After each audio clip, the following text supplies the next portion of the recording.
on a permanent deal from Hull FC. The 25-year-old French international joined the Championship club on loan initially and has agreed to make his stay a permanent one. He made 16 appearances for the Black and Whites.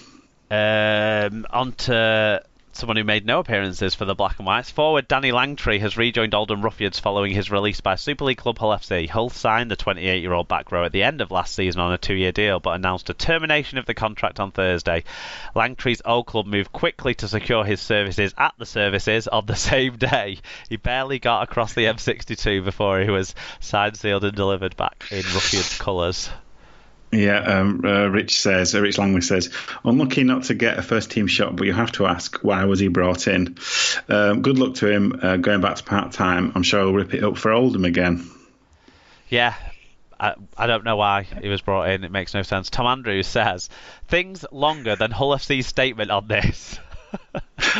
Well, I can add another one in this.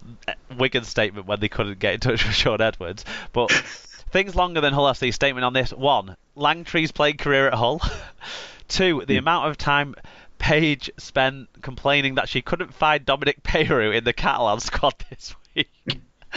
3, the amount of time Hull KR had left when the Kind Horse scored in the last derby. 4, Fatboy Rob's Wigan reviews. And 5, Rob Burrows with his legs chopped off. Yeah, Danny Langtree wasn't exactly around for a long time or a special time in Hull. One deal that's obviously not worked out all round there, so good luck to him back in League One with Oldham. Yeah. Moving on to the Championship. So York City Knights have completed the signing of prop Jordan Baldwinson on a 1-month loan from Wakefield. Sheffield have re-signed stalwart Menzi Yerry after he received indefinite leave to remain in the UK. Yerry, who's 35, scored 192s in nearly 300 appearances since arriving for the Eagles in 2009, but was facing deportation at the end of last season due to issues applying for citizenship. However, they've got through all that, and to celebrate, they've re-signed him but sent him out on loan to local rivals Doncaster, where he featured in the Challenge Cup for them, I think, this week. And he scored as well. Workington have signed halfback Isaac Farrell on loan from Huddersfield for the rest of the season. And squads have been named for the upcoming 3-match Academy Origin Series between Lancashire and Yorkshire. Luke Robinson will coach the Yorkshire team, whilst Ian Talbot, I think it's the Saints under-19s coach, I think, coaching the Lancashire team. So that's Huddersfield versus St Helens there, but Yorkshire versus Lancashire. The squad's in full. I'll give you Lancashire's, then you can give us Yorkshire's. So Lancashire's squad in full is Billy Glover from the Widnes Vikings, Connor Wrench, Joe Barnes and Josh Thewlis, all from Warrington Wolves. Ethan Havard, Harry Rushton, Reece Hamlet, Sam Halsall and Umlia Hanley, all from the Wigan Warriors. Jack Wellesby, Jake Wingfield, Josh Sim, Kai Siani, Lewis Baxter, Lewis Dodd, Matthew Foster and Jamie Pye, son of a friend of the show, David Pye. They're all from St Helens. Jamie's the youngest person in this squad, I think, actually, only 16 still, so well done to him. Jake Bradley from Whitehaven, then Sam Walters and Jared O'Connor, who are both now at Leeds Rhinos. Obviously, they're the two that recently moved over from Widnes Vikings. So the Yorkshire squad is Brad Martin, Corey Johnson, Jack Broadbent, Liam Tyndall, Liam Whitton, Ryan Rowley, Tom Holroyd, all from the Leeds Rhinos. Connor Wynne, Kai Tyson, Mikey Lewis from the City of Hull Academy, Connor Bailey, Jack Croft and Yusuf Aydin from the Wakefield Trinity, Dom Young from the Huddersfield Giants, Ellis Longstaff, Jacob Gannon, Riley Dean from Warrington Wolves, Harry Shackleton from the Bradford Bulls, Lewis Peachy from the Castleford Tigers and Morgan Smithies from the Wigan Warriors. So yeah, a lot of players in there that we've started to hear more of this year as well, isn't there? Yeah, definitely. With Jack Wellesby, Morgan Smithies, and Connor Wynne all sort of making their Super League, making an impression on Super League this season so far, as well as lots of other exciting names to look out for. So there you go. And finally, do you want to take it away? Yep, so the proposed rugby league teams in the Canadian city of Ottawa and New York in these states have received support from a comfortable majority of Championship and League One sides. Both clubs presented their plans to representatives at a special meeting. The RFL board will now continue to, quote, investigate the feasibility, or end quote, of the proposals. Yeah. So a couple of people got in touch on this one. Josh says... HL. Yeah, go on. Says, get them in. I'm sick of the no away fans debate. If they work, this would be great. We need to be a European and American rugby league, not just a European rugby league. We can't survive the way we are going. It's simple. Yeah. And Tom finally says, honestly hoping for success here. How many more teams do we allow through before we get them to form their own league? I suppose that's an open-ended question. Yeah, me and Tim talked a little bit about the bids last week, but we obviously got a lot more flesh on the bones, didn't we, this week? So it might be worth me and you, Alan, having a little bit of a chat. Just to summarise some of the facts, Ottawa are keen to be in League One and keen to work as kind of a development team almost to start bringing Canadian talent through. Eric Perez seems to have become a little bit frustrated at the Wolfpack not being able to, although understands that the Wolfpack blazing a trail and trying to reach Super League is probably to the benefit of anything else he wants to do at the same time in Canadian Rugby League. But this team would be a team that would stick around the lower regions for some time, you would expect. Whereas the New York bid, they announced that they have Virgin Atlantic, ESPN Plus, and MasterCard, I think it was, as people who are already in principle there if they get a place in the leagues. So that's really exciting. You know, the sort of names that you can attach to that is really good, isn't it? The Ottawa bid included them mentioning that they would self-fund streaming of all their games, which would be available in, I guess, worldwide through the R League app. So in bed with the RFL, Eric Perez again there. No shocks too much there. But what's your take on it, on the two bids and the position of the two bids and what you would like to see happen next? I mean, they're both... Obviously, we're kind of, from an expansionist point of view, we're talking about them in the same breath, aren't we? But actually, they're very different. Yeah. In their attempt, and I think they both offer something to the game in its broadest sense. So you need a level of development, and I think Ottawa can do something that the Wolfpack haven't been able to do in terms of that player pathway.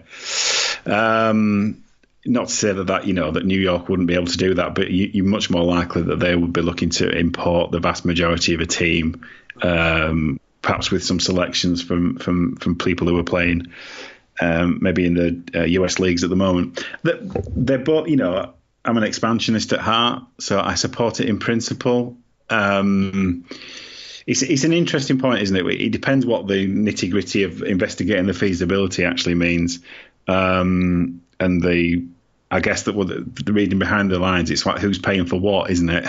Yeah, is behind that. We haven't been told who the money men are, but we're assured that the Rugby Football League have all of that information. And fair enough, I think on that regard, people want to keep some. Well, it's commercial confidentiality, isn't it? Yeah, that's fine. You don't want to be associated with a failed bid as well if you want to go and make a bid elsewhere, I suppose. Yeah.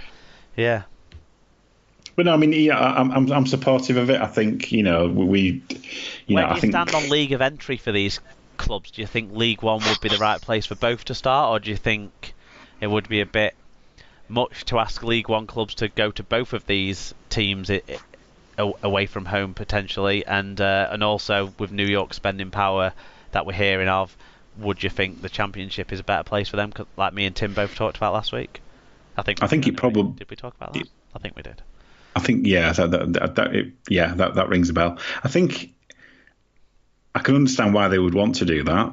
It kind of speeds their pathway. It's a difficult one, isn't it? Because if you look at the precedent, You talked about Catalan last week, didn't you? About the specific circumstances around that in terms of the development that they did grassroots on a kind of a domestic level before they were ready for Super League.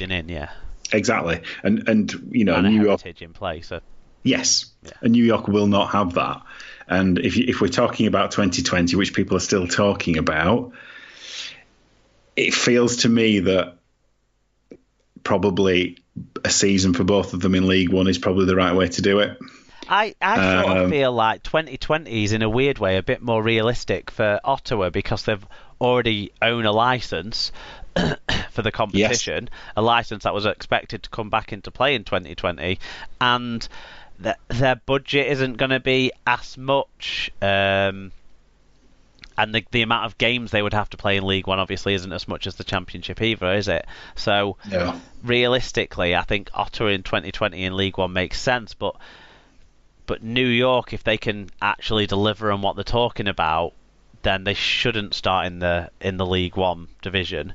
But if, like you say, if they're coming in next year, League One might make sense for them. If it makes sense for all the other clubs having to do those 2 away trips, I'm not sure. It's a tricky one, isn't it? Because what you're talking about, if we're talking theoretical terms, if you said New York could be ready to go into the Championship next year, what does that mean for the 14 teams that are already there? Are you making it an uneven division? And are you kind of saying, right, well, it's 15 teams, therefore you'll have a bye, and your bye will be the week after you go to New York? That's logical, isn't it? Yeah, well, I suppose we don't know what they voted on. Did they vote on them all coming into League One? Because that hasn't quite been specified. But they all voted.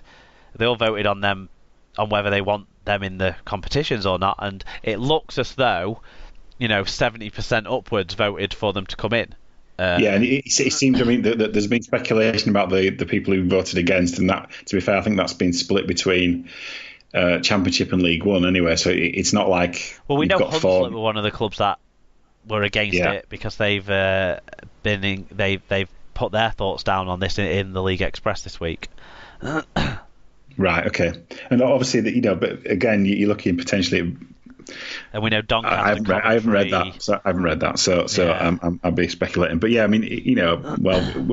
it's a democratic decision, and it was a comfortable majority. Yeah. So I think the majority do see the value in this. Well, we know Doncaster, Coventry. They were two of the the voices that were for it. I can't remember the other clubs that I saw. To me, thinking about I think that looking beyond our current base is the right way to go. But as long as they're on the right business plan, so whether that team be in the Midlands, in the south of England, whether they're in the States, Canada, France, Ireland, wherever they are, there has to be a level of consistency about what they have to be able to do to. It's not necessarily to compete, but to ensure the integrity of the competition. So if you know that you're going to be a West Wales or a South Wales or something, and you're going to be building from scratch, that's okay. But we that there has to be a level of involvement and a level of integration with the kind of the structures that we need to see from any bid, wherever they come from. Well, you need financial assurance as well that those clubs will last the course, because we don't. What the last thing we want is a big upheaval for them to not last the course. I don't disagree with you, but then I look at what happened with Keighley, and I look at what's happened obviously with Bradford in the past and stuff. It's a little bit difficult for us to be placing those expectations on new clubs if we're not placing those same expectations on existing clubs. Do you know what I mean? So witness can't be throwing stones at people. For example, I do get what you're saying, but. You've got to weigh all these things up, and like I said last week, when you've got someone that's got a history and a heritage, that has value in itself. And even if they can't afford to run themselves and they have to go out of business, like Bramley, for example, Yeah. they went away when they were a semi-professional team for so many years. We had Blackpool Borough, who had people like Brian Bevan and Billy Boston turn out for them. But clubs do go. But I still think there's a history and a heritage and a background in those areas that adds some value.